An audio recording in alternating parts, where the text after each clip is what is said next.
Macherla YCP MLA Pinnelli Ramakrishna Reddy ఎట్టకేలకు AP హైకోర్టును ఆశ్రయించినట్టుగా తెలుస్తోంది. ఈవీఎం ధ్వంసం కేసులో హైకోర్టులో ముందస్తు బెయిల్ పిటిషన్ వేశారు పిన్నెల్లి. మరి కాసేపట్లోనే పిన్నెల్లి పిటిషన్పై విచారణ జరపనుంది హైకోర్టు.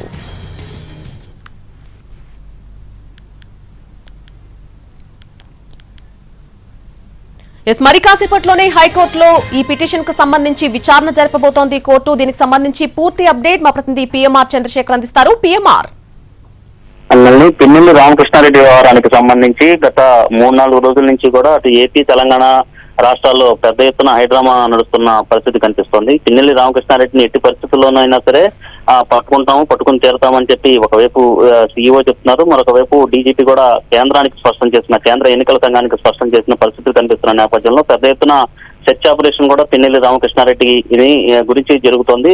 ప్రధానంగా సంగారెడ్డి, హైదరాబాద్ ఈ పరిసర ప్రాంతాల్లో పెద్ద ఎత్తున సెర్చ్ ఆపరేషన్స్ దాదాపు 4 గాలింపు బృందాలు వెళ్లినట్లుగా మనకు అందుతున్న సమాచారం మేరకు తెలుస్తుంది. సో ఈ నేపథ్యంలో ఇవాళ నరసరావుపేట కోర్టులో పిన్నెల్లి రామకృష్ణారెడ్డి లొంగిపోతాడన్న ప్రచారం ఒకటి జరుగుతున్న నేపథ్యంలోనే అనూహ్యంగా పిన్నెల్లి రామకృష్ణారెడ్డి అత్యవసర పిటిషన్ దాఖలు చేశారు. బెయిల్ పిటిషన్ హైకోర్టులో దాఖలు చేసిన నేపథ్యంలో మరి కాసేపట్లో దీనికి సంబంధించిన విచారణ కూడా కోర్టులో విచారణకు రాబోతోంది. సో ఒకవేళ బెయిల్ గనక శాంక్షన్ అయితే పిన్నెల్లి రామకృష్ణారెడ్డి కోర్టులో లొంగిపోయి వెంటనే ముందస్తు బెయిల్ వస్తుంది కాబట్టి బయటకు వచ్చి ఆ తర్వాత న్యాయపరమైన ప్రక్రియ జరిగే వ్యవహారం కనిపిస్తుంది. సో ఈ నేపథ్యంలో పిన్నెల్లి రామకృష్ణారెడ్డి అరెస్టు జరుగుతుందన్న ఉత్కంఠత ఒకవైపు రేకెత్తుతున్న ఈ సందర్భంలో పిన్నెల్లి రామకృష్ణారెడ్డి హైకోర్టును అప్రోచ్ కావడం, ముందస్తు యాంటిసిపేటరీ బెయిల్ కి అప్లై చేయడం అనేది కొంత కీలకమైన అంశంగానే కనిపిస్తుంది. సో ఈ నేపథ్యంలో పిన్నెల్లి రామకృష్ణారెడ్డి ప్రస్తుతానికైతే పోలీసుల అదుపులో ఉన్నాడన్న ప్రచారం జరుగుతున్నప్పటికీ దీన్నైతే పోలీసులు ఎంత మొత్తం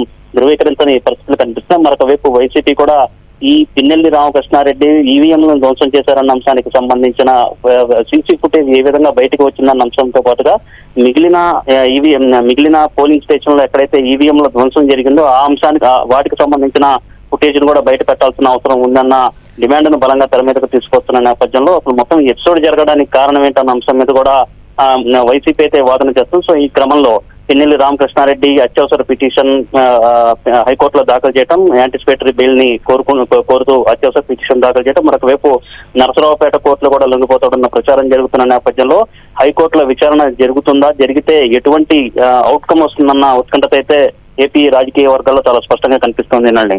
అయితే పిఎంఆర్, విచారణ జరిగే సందర్భంలో అసలు పిన్నెల్లి ఎక్కడ ఉన్నారు అనే అడిగే ఆరా తీసే అవకాశం ఉంటుందా కోర్టులో? దానికి సంబంధించి విచారణ విషయంలో పర్టికులర్ గా దాన్ని నోటీస్ చేసే అవకాశం ఉందా?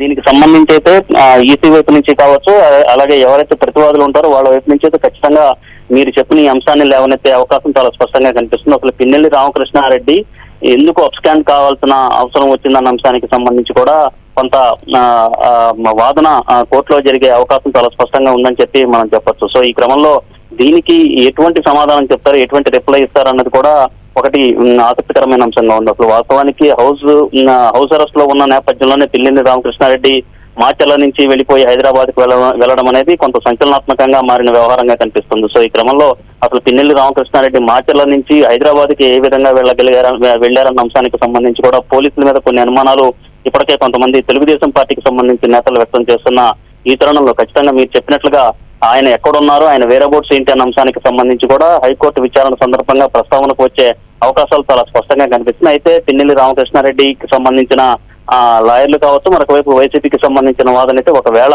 ఇప్పుడు కనుక ఆయన అరెస్టు మళ్ళీ బయటికి రానివ్వకుండా అడ్డుకునే చర్యలు చాలా ఎక్కువగా ఉంటాయి కాబట్టి ముందస్తు బెయిల్ పిటిషన్ దాఖలు చేసుకుంటున్నట్లుగా, అలాగే మొత్తం ప్రాసెస్ చూస్తూ ఉంటాయి పోలీసులు కావచ్చు, ఈసీ కావచ్చు, కొంతమంది అధికారులు కావచ్చు టీడీపీకి అనుకూలంగా వ్యవహరించారు అన్న వాదనలు కూడా బలంగా తెర మీదకు తీసుకొస్తున్న నేపథ్యంలో దానికి సంబంధించిన ఆధారాలను కూడా కోర్టులో సబ్మిట్ చేసి యాంటిసిపేటరీ బెయిల్ ఇవ్వాల్సిందిగా న్యాయస్థానం ముందు తమ అభ్యర్థులను అలాగే తమ వాదనలు వినిపించే అవకాశం కనిపిస్తోంది.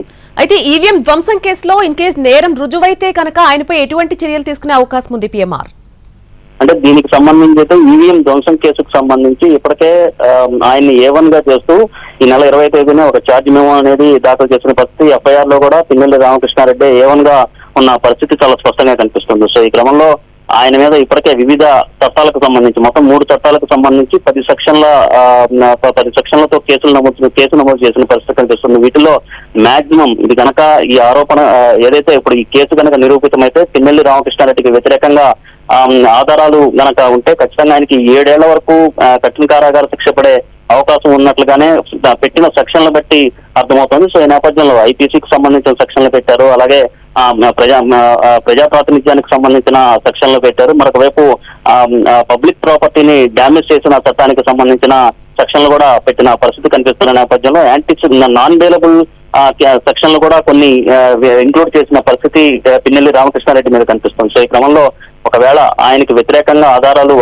లభించడం అంటే చాలా స్పష్టంగా సీసీ ఫుటేజ్ అయితే చాలా స్పష్టంగా కనిపిస్తుంది. పిన్నెల్లి రామకృష్ణారెడ్డి ఈవీఎంలను ధ్వంసం చేసిన వ్యవహారం అయితే చాలా స్పష్టంగా కనిపిస్తుంది. అయితే దానికి సంబంధించి ఇది కరెక్టా కాదా, ఇందులో ఏదైనా మళ్ళీ ఇది మార్పింగ్ జరిగిందా అన్న అంశం కూడా తెర మీదకి వచ్చిన నేపథ్యంలో ఆ సీసీ ఫుటేజ్ కు సంబంధించిన విజువల్స్ ఏదైతే ఉంటాయో వాటిని ఫోరెన్సిక్ ల్యాబ్ కు పంపించి వాటి నిర్ధారణ అంటే అది నిజమైందా కాదా, అది లేకపోతే మార్కింగ్ జరిగిందన్న అంశానికి సంబంధించి కూడా ఒకటి కోర్టు ఆదేశించే అవకాశం కనిపిస్తుంది. మరొక వైపు ఈ సీసీ ఫుటేజ్ లో ఉన్న విషయం కరెక్టేనని భావించి అలాగే పిన్నెల్లి రామకృష్ణారెడ్డికి వ్యతిరేకంగా ఆధారాలు ఉన్న పక్షంలో అతనికి మాక్సిమం 7 ఏళ్ల వరకు కఠిన కారాగార శిక్ష పడే అవకాశం ఉందనే అది పెట్టిన సెక్షన్లు బట్టి మనం అర్థం చేసుకోవచ్చు. Right PMR, thanks for the update.